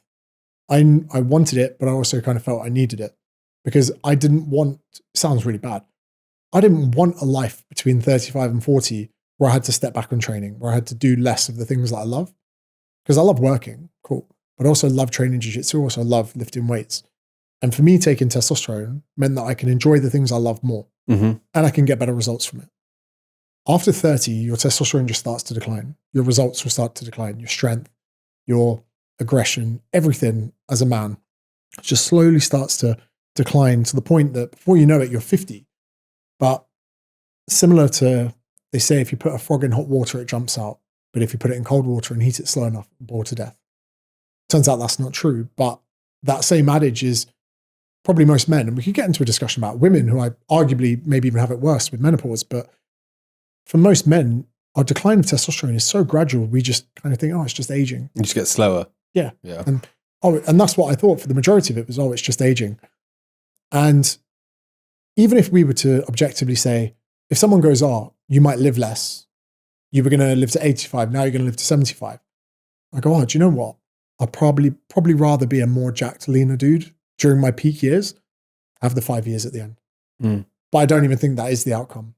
And although there are risks to everything, I kind of feel like I'm a healthier person now. I feel like I take my training more seriously, my diet more seriously. I feel better, look better. It's helped my confidence. You know, so for me, that was all a good thing. Now, it could make it seem like I'm glorifying it, which I am in some respects. It's been great for me. But like with anything, I would say if you're healthy on TRT, it makes you healthier. But if you're unhealthy on TRT, it can make you unhealthier. Yeah. So one of the main side effects that you need to look out for is estrogen. So estrogen is claimed as being the female hormone, but men need it. And it's actually a massive key player in muscle growth, strength increases. So wherever there's testosterone, there needs to be estrogen management. Now, there's a conversion called aromatizing, which is where if you have too much testosterone, your body converts it to estrogen. And in men that have got high levels of body fat, they aromatize more. So when you start taking testosterone, you have to start looking at your estrogen as well, see where it's at. And for instance, when Kian, my son, was born, my diet went to shit. I went from sleeping 9 hours a night to every 2 hours. Then everyone just kept bringing around food, which was great. But I ballooned about 3 or 4 kilograms. And I was still playing around with different dosages. And I'll never forget, 2 weeks later, my nipples felt a bit sensitive. And I was like, oh, I'm aromatizing. Because I remember from my bodybuilder days, that bodybuilder, when I was blasting steroids, I don't know what the fuck I was doing, trying to be a bodybuilder day. I remember even having medication on hand for that. Wow. So I go get my bloods done, my estrogen's high. I consult a few friends of mine. They were like, drop the belly fat quickly and get some evening cardio under your belt. And lost a bit of weight. All symptoms went away because you can retain water. You can go quite red in the face. All signs of your estrogen just being a bit too high, blood pressure. And then I managed to get control of that. I get my bloods done probably every 4 to 8 weeks. I look at all my markers.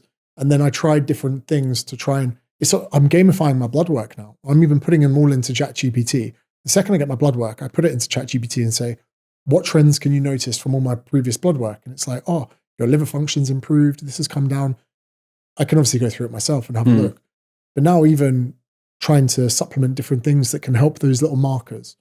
So where have you found like the best place to learn about this stuff? Because even hearing all of that, as someone who's thought about it a lot, like it's quite terrifying to hear all of that. So where can you like... Your clinic will charge you a fee often per year, so you can always reach out and ask someone. So you can send me blood work and go, or you can actually just reach the clinic and go, hey, I've got sensitive nipples. Then they will come back and say, reduce your dose. This is what's happening.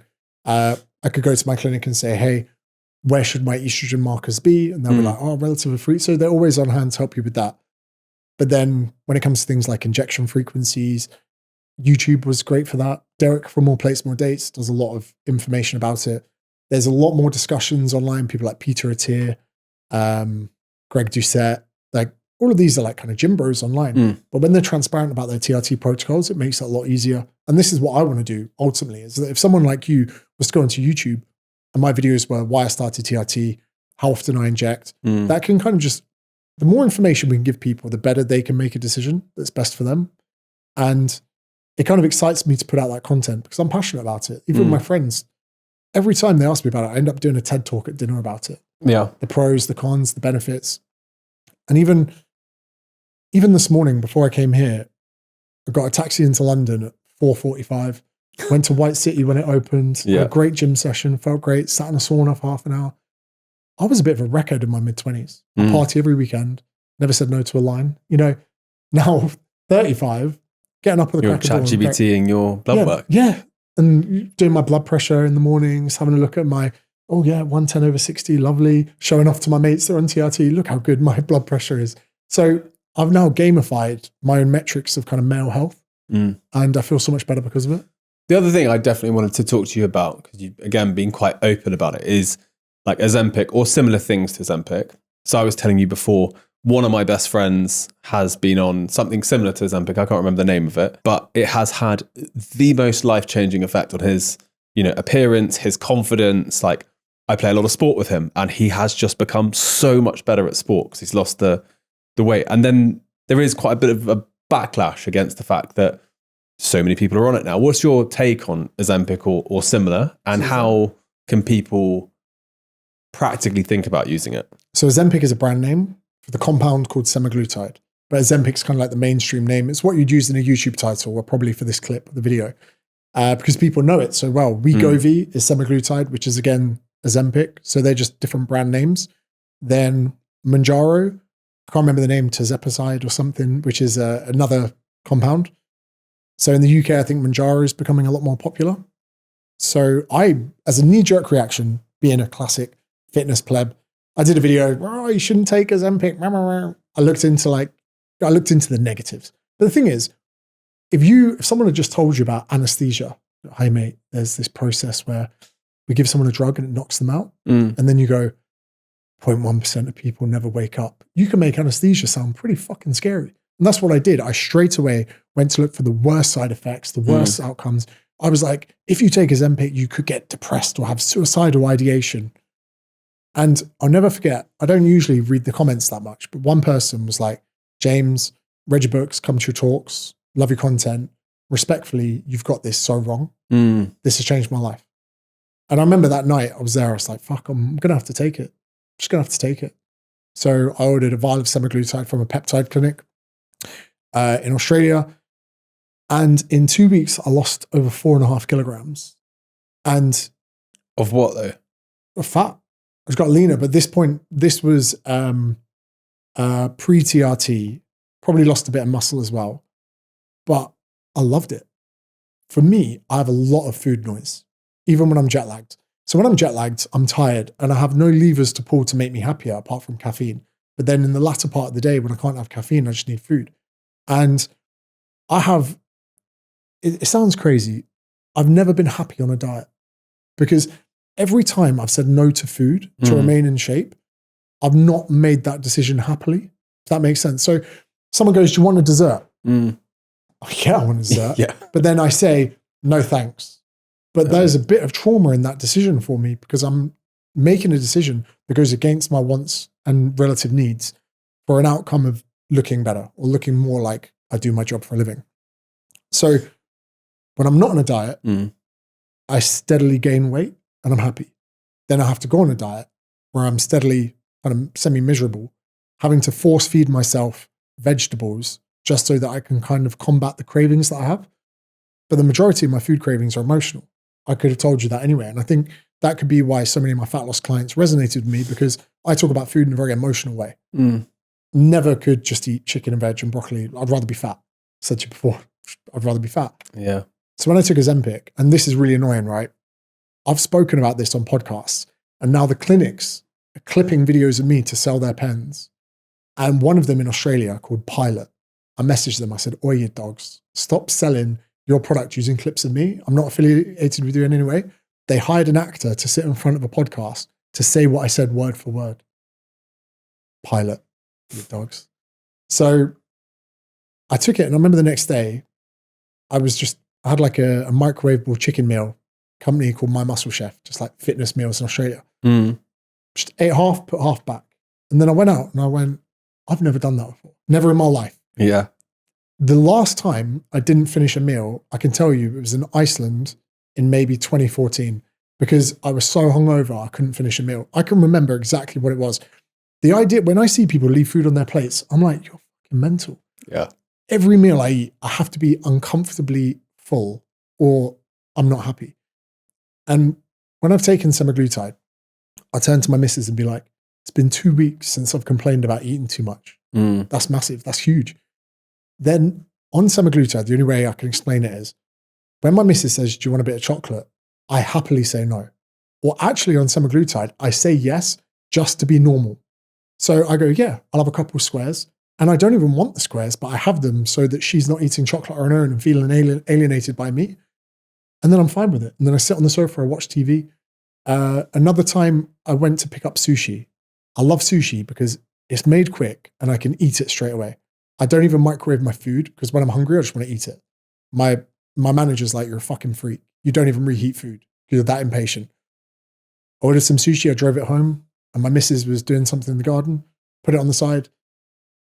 And I just said, whenever you're ready, we can eat. We waited like half an hour and we ate. And I turned to her and I said, you do know if I wasn't taking this, I would have made you come inside to eat with me so we could eat. Or I would have eaten my sushi and just said, yours is in there. So what's it doing? It's reducing the appetite or it's reducing the amount that you eat? So it slows digestion. One, that's kind of the mechanism that it works with by slowing down your digestion. So by doing so, the signals that your stomach is empty and that you're ready to eat, there's some like ghrelin pathway, whatever. I don't know the complexity of it. That's the first thing. But the second impact is on your brain. Now, through this self-proclaimed maybe ADHD thing, I'm definitely a dopamine junkie. Definitely. Gamification of everything, the ways and models that I use myself to remain, what would you say? To pretty much want to do anything, there has to be some dopamine in it for me. Even oversharing, I think, is a dopamine driveway of me. So like, I'll be with a bunch of people I've never met before, cracking a story about the first time I premature ejaculated in Barcelona. And I overshare so much because it gives me dopamine, right? Yeah. I don't know why. There's just something about it. Quick tangent. Imagine trying to tell a girl you've just met that this is genuinely the first time you've premature ejaculated. And it genuinely was, but she just didn't believe me. Anyway, to be young. So all of these kind of dopamine pathways. Now, when I've taken Ozempic, I cannot think of anything worse than drinking. The thought of a beer on it repulses me. And I'm someone that's binge drunk for the majority of my life. So there's that. Then the second thing is I found I was drinking so many less coffees on Ozempic because I now realize that so much of my caffeine intake is for dopamine because I love having a coffee. So the noise, the part of my brain that's constantly in overdrive thinking, oh, I could eat this, what's for lunch? That just quietens down. It's like turn the volume down on it. And this is going to sound fucked. I enjoy food more on Ozempic because the emotion's been taken out of it. Instead, it's just post-nut clarity. Yeah, I know what you mean, yeah. For anyone that's listening. Sometimes, let's say you're a horny teenager. Oh, this thing's racing around. Man, I could text this girl, I could go on a date. You end up having a wank and then suddenly you got calm. And you go, do you know what? I'm just going to relax tonight. That's what it's like, but around food. And little things, usually if I was going to the cafe and I'd have bacon and eggs, suddenly when I get there, I go, oh, I thought of having bacon. It was a bit greasy. I had a weird craving for grilled tomato. Never had a grilled tomato with eggs ever before, but I kind of wanted vegetables. Then when you go out for dinner, you have a burger and you look at the chips and you'll be like, oh, they'll probably make me feel like shit. Whereas my whole life is eating the chips and afterwards being full of regret. So you can go weeks and months genuinely having a better relationship with yourself because even now, most weekends, when I polish off food, I'm disgusted with myself. Genuinely. I'm like, who the were you just then that just ate all that? Yeah. No, you didn't need to have 3 burgers for dinner. What the if I said to myself at 9 a.m. in the morning, you're going to have 3 burgers for dinner, I'd go, fuck. But then after dinner, I'm sat there going, James, like then I'm thinking, you can't have breakfast tomorrow, you fat. And then the next morning I'm hungry and can't have breakfast because I had the 3 burgers. I feel like all shit. These internal dialogues is me just abusing myself. So on semaglutide, 2 weeks in, you're going, I'm really proud of you, mate. You've eaten really well. You've not had any shit. You've not caved into any junk food. You're being a good bloke. So, and do you take it all the time? Once a week, you want to take it. So, and is it an injection? Comes in an injection pen. Wow. So the pens make it really easy. So you put a tip on it, like an injection cap. You twist until it clicks. You take the caps off. They're super sharp, these needles. You don't even feel it. Press it against your subcutaneous, means under the skin. You pinch a little bit of fat, pop it in. You don't even feel it. You click. It pushes the perfect amount in. You take the cap off the pen, put it in the fridge, and then you go back a week later. So the first pen on Ozempic is usually 0.25 milligrams. Then the next week, they send you a 0.5. Then the next week, they send you 1 gram. And what's crazy is the first week, it kicks your ass a little bit. You're like, oof. But then week 1, as in it feels bad? Sometimes you're like, I'll wake up, I know I haven't eaten in 15 hours and I feel full. And then I'm like, this is weird. Sometimes you get a little bit nauseous, especially if you try and force food down. So if I know that I'm training and I want food in my system, but I'm not hungry, sometimes you get a bit of mixed signals. I get to training going, why the fuck did I actually eat? I would have been better off not eating. So some people get really bad sickness with it. I was fine for the first few weeks. Then 2 weeks in, you go, I can't imagine taking twice the amount. But then when you get to week 4, it starts fading away. But the crazy experience I've had, because I'm going to do a video on this soon. I did 8 weeks recently. I did 8 weeks over Christmas so that I wouldn't gain weight over Christmas. And I actually came into January being in the best shape I've been in for about 2, 3, maybe 4 years. And I had the best Christmas, because Christmas for me is a time of the year where I'm a glutton and I get in a real bad headspace about how I look and feel, especially if I'm traveling back to the UK. January for me, if I'm honest about it, it's probably the worst headspace I have for the whole year. Wow. Because I'm genuinely disgusted with how I look and feel. And this year, I came all the way around into the new year being probably objectively the healthiest I've ever been. And there was no sacrifice off of it. There were no days where I went, oh, I wish I was going out. I still stacked my plate up at Christmas. There was just probably 30% less eating between. There was no grabbing a plain bread wrap to eat because I was a little bit hungry on the way to the gym. There was no grabbing a sandwich at a petrol station because I was bored. What is it costing people? Like, can people take it not full time? Can you take it to, when my friend told me about it, I was like, you look incredible. Like, quite literally, I've never seen you look like that.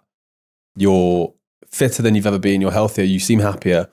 I was like, wow, could I take it for like 4 weeks and get in better shape and then not take it again? Like, in Australia, it's about £200 a month, right, to go through a private clinic, which is expensive, but you probably save that in not eating as much and not drinking. Yeah, so for not drinking, they say to you not to drink on it, which is a really good idea because you want anything that's not going to make you feel ill.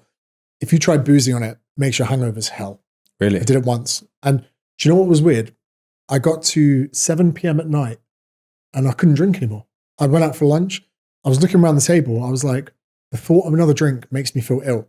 So I was having to drink cranberry vodkas just to try and get the drinks in me. Then the next day I felt so shit. So then again, I was like, I'm never drinking on this again. But it does really put you into kind of that healthy kind of loop with it. But this is the crazy thing. Some days I did get a bit nauseous, but as a net nausea scale, I was down because every evening after dinner, I feel nauseous through overeating. So I swapped an overeating nausea for an undereating nausea. Now they're going to make it a bit more difficult to get your hands on it, I think, in the next few weeks, because some people with eating disorders have been getting their hands on it. So people that aren't eating enough, eating disorders. So maybe anorexics, bulimics. Oh, wow. There was one person in Daily Mail called Avery something, a singer, and she experienced osteoporosis and bone wastage because she didn't do any resistance training on it. So if you're someone that's tend to undereating, you take a drug that helps you undereat and you have adverse side effects from it, it's very easy to blame the drug. So then the agencies that kind of are in charge of these, medicines and whatnot have to step in and make it a little bit more difficult. Even when you go through a clinic, you have to send them pictures of yourself to make sure you're not trying to game the system. But every dude can push his gut out a little bit. Like you say, it can be taken ad hoc, but usually they want you to go through cycles. They also want an average customer duration of months and years, not, if you're going to be a customer for 1 month, it's hardly worth the paid advertising to win you over. Funny, you talk quite a lot about, I suppose, the relationship with how like you look and what you eat and happiness and your work and productivity and happiness. Like, is that quite an ever-present thing for you? Yeah, massively. So I was a fat kid. No 11-year-old should be asking dinner ladies, what's fattening? I was that conscious of it as a kid. Always, my mum and dad, no offense to them, they don't really know anything about nutrition. So I didn't really have anyone to help me lose weight as a kid. Even at 14, I remember at one point I restricted myself to only eating carrots between meals, and I lost loads of weight, and then I went back to normal. As a kid, I would get up in the middle of the night to go raid like the chocolate and crisps in the house. Like I've always had kind of semi-disordered eating.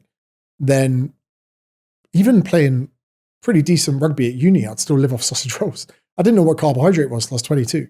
So I was so late to it. And I kind of think if I'd had a better understanding of nutrition earlier, could I have played rugby to a high level? Could my life have been different? All of these things. So a lot of my fitness content was aimed towards a younger version of myself that could have done with that knowledge. Same the business content I put out, I could have done with when I was in the infancy of my business. And even with these weight loss drugs, there are so many people. Once I tried it, when I see seriously obese people, I kind of feel like going up to them, put my arm around them. I'm not saying track your calories, not saying get MyFitnessPal, not saying get 10,000 steps a day, mate. Just saying go take the drug. That's it. I almost wish I was like a Russian spy with the umbrella, with the secret tip. I just go up on the high street and just stab them once a week. Because these people have tried everything. You think about some people that hate the drug or say it's got adverse effects. People are having bariatric surgery. They're getting cut open to have clamps on their stomach. Yeah. Like no one should be having surgery or being touched with a scalpel or going under the knife if they can be avoided. The fact that we now, in this day and age, have come up with a drug that people can just try for a week. You can't try a bariatric surgery for a week. You're not going to have a 10 grand operation to get cut open and get stapled and go after a week. Now I've had enough. That's the key is if you can go to I would never want people to, watch you talking about it and suddenly go, oh, I'd definitely go try it because of that. But you can go to a clinic, you can do your own tests, you can track your progress, you can do a couple of weeks and see how you feel. And I think that's kind of the key with all these things. In The Big Short, where he turns and he goes, boom, like the market's collapsed. It's already started in fat loss. As in the fitness market. Obesity is starting to decline already. We're starting to see in the data that even projections for aviation fuel are starting to decrease because passengers are going to be lighter. Jewelers are already using less gold in wedding rings because people are starting to lose weight. It's already begun. In Australia, there are thousands of these pens going out to new people every week. Right now, any person you know that's lost weight is doing it with Ozempic. I think the fitness industry is about to explode because so many people are now going to be mindful of muscle wastage and degradation. And in essence, the way it makes the majority of people feel, such as your friend, is they now feel they can be accepted at a gym. They now see the benefits of going to train. Everything is going to point in the direction of that. I think that this is going to be a lot bigger than most people think. I could be wrong. And I'm kind of happy for that. But it's going in conjunction with people are drinking less. Maybe they're drinking less because they're on Ozempic. But, that trend seems to be a very present trend. Like when I'm 34 now, and in my 20s, every Thursday, Friday, Saturday would be rammed anywhere you went. Whereas now it just doesn't feel like that anymore. It feels like the whole fitness is much more prevalent. People taking care of themselves is much more prevalent. And so it kind of fits that. Do you know what I think it has something to do with as well? Which again is a complete assumption on no evidence or data, whatever. We now, through social media, start to see the lives of people doing better than us a lot more. And I think a lot of us, rightly so, go, I want a bit of that. And every day that we go drinking or wake up hungover, I think that we're realizing we're slipping away from our ideals. So for me, definitely, I would say I'm entrepreneurial. I'm not money hungry. If someone says you're never going to earn more money, I'd be like, okay, that's fine. But I do see people that live in bigger houses and drive nicer cars. And I like seeing that. And it makes me think, is that pushing you? Yeah, I like it. Yeah. I want to, do you know what? I want to be able to see a friend struggling and go, let me pay off your car finance. Or, I'd love to be able to pay for a friend's kid to go to university or something like that. I would love to be philanthropic like that. I'd also like to be a dickhead. I already do this, where I'm sure you're the same, where like you say, lads, I'll get dinner. Yeah. And then they're like, no, we'll get it. And you go, you're poor. I mean, I've never said specifically that, but I've definitely grabbed dinner, yeah. Yeah, just things like that. So I very much like the kind of providing side of it. Yeah. And I think that when people associate alcohol, partying, going out, hungovers, come downs, they're starting to actually attribute these behaviors to negative outcomes, to less productivity, to feeling worse. I think now people want to do better. They want to feel better. They want to be better. And I think that if drugs like Ozempic can remove barriers for people to be that, like your friend probably just had an appetite problem. That's it. Mm. And it would have hindered his sex life, his confidence, his health markers, what he wears, what he does, where he trains, all of that. And now that now that they've created something that helps appetite, it's one of humanity's fundamental vices, because the majority of human existence, we've been hungry. The majority. Then suddenly food is omnipresent. So the fact that we've managed to, circumnavigate that, I think is massive for humanity. These drugs are only going to get better as well. So Mounjaro, I think, is already a bit better than semaglutide. The next generation of these drugs, and some people go, we've got no long-term data. It's been used for about 14 years. So we do have quite a lot of data. So what's next for you? What's your priority at the moment? I'm really enjoying the challenges that New Tonic bring. I'm very much enjoying the business-to-business space. So I started a new YouTube channel from scratch. It's only got like 20,000 subs, but I'm enjoying that. Started to use LinkedIn a bit more. Yeah. Started a new Twitter page. We've only got 500 people on Twitter. So because I'd created all these brand-specific social media pages, I can't just pivot and start doing business-to-business advice. So now I've got all these little smaller projects, and I'm actually kind of enjoying it, because I've definitely tried to be famous as part of a business strategy before. Right. And it works, but I think I might have optimized too much for notoriety and not enough for bottom line. Mm-hmm. Whereas in these new business ventures, all I care about is clients. And it's crazy that my YouTube channel with 20,000 subs is making me more money than my channel with 500,000. Right. Just under 500,000. And that excites me, because that's the world I want to take brands. I want to say to someone, hey, you can make really good money with 10,000 followers. You can make really good money with 5,000 YouTube subscribers. And so, yeah, that's the side of kind of business and marketing that I'm enjoying. Doing more events with that in person. I wouldn't want to say that I'm leaving the fitness industry, but I don't think you'll see me talk about fat loss or calorie deficit ever again. So if we were to go to the future in-person James event, we're going to see a very different event than what you described at the beginning. Yeah. Oh, 100%. I would wish I could have come to one of those now. Men started coming because they heard about the ratios. I shit you not. And people would tell me that. That's great. Because we would do the videos, the photos, and people would comment on Facebook like, where are the men? Yeah. So yeah, it was pretty raucous. I'm glad to have that all behind me. Glad I got it out of the system. I say to my missus, I'm like, you're welcome. Got it out of my system, babe. But no, I'm very much into the kind of business space. I love seeing trends, things that are changing. I could talk about it for 7 hours at a bit, rather than doing 2 hours TED Talk fingering jokes. And now I'd much rather we do like an all-day seminar with business owners. This stuff I love getting my teeth into. But yeah, and hopefully I'll cut through the bullshit in that industry, because that industry is just equally full of as many bellends and charlatans as well. Thanks very much for coming on. Cheers. Thanks for having me.